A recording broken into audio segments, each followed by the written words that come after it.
Ժորժան, չէ, ոչ մի բան նորմալ չի, նորմալ է, որ մեկ իրա քերու կնոջ հետ եսիմին չանի, մեկը կուսակերոնությունը հաղթի, հավատա, որ ժորտ իրավունք չունե, սահմանադրությունն ասում է, Հայաստանի Հանրապետության քաղաքացին պետքա չխառնվի, ինչ ուզեն անել, ոնց ուզեն անել։ Կներեք, ես իրան չեմ ուզում մեկնաբանել։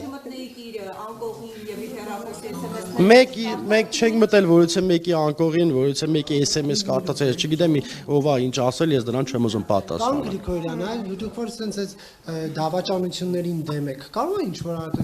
հատուկ կոնկրետ կառույցների մոտ ինչ-որ ծառայություն, հերթապահություն լինի, որ ոչ մեկ հանկարծ իր կնոջը կամ ամուսնուն չդավաճանի, հա, որտեղ շատ է։ Ուրեմն տեսեք, մենք 3 րոպե առաջ խոսում ենք հայ եկեղեցուց, խոսում ենք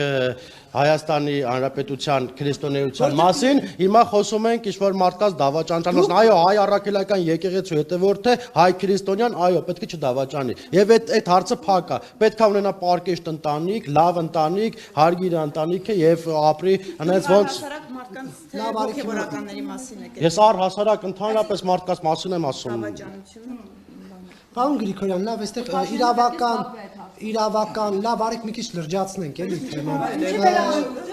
Պարոն Գրիգորյան, տեսեք, Նիկոլ Փաշինյանը գործողությունների պլան է հրապարակել, որոնք հակասահմանադրական տարեր են պարունակում, այդպես են ամենայն դեպս իրավաբանները գնահատում, այսինքն ինչ է նշանակում ձևավորել թիմ, որը զբաղվի կաթողիկոսի ընտրությամբ, որովհետև կաթողիկոսի ընտրության հարցը եկեղեցական օրենքներով հստակ ամրագրված է։ Այսպիսով չի նշանակում, որ սահմանադրություն է խախտվում։ Դեմեք սահմանադրական դատարան, սահմանադրության խախտումը կասի միայն սահմանադրական դատարանը։ Ես իրավաբան չեմ կարող ասել։ Պարոն Գրիգորյան, Նիկոլ Փաշինյանի հայտնի գրառման մեջ ինքը ասում է անդամներին ընտրության հետ կապված պետք է Աստծո օգնությամբ ընտրենք եւ հոգու աչքերով։ Հիմա դուք Աստծո օգնությամբ ոնց եք հասկանալ այդ անդամը արժանի է այդ չափորոշիչները կա եւ ձեր հոգու աչքերով ինչպես է որնակ հասկանալ, օրինակ Փաշինյանը ձեր հոգու աչքերով ինչպեսի։ Այդ չեմ կարող բացատրել, եթե շատ մոտենակ Աստծուն ավատացյալ լինեք, կարող եք հաղորդակցվել իմ կարծիքով։ Ես չգիտեմ, եթե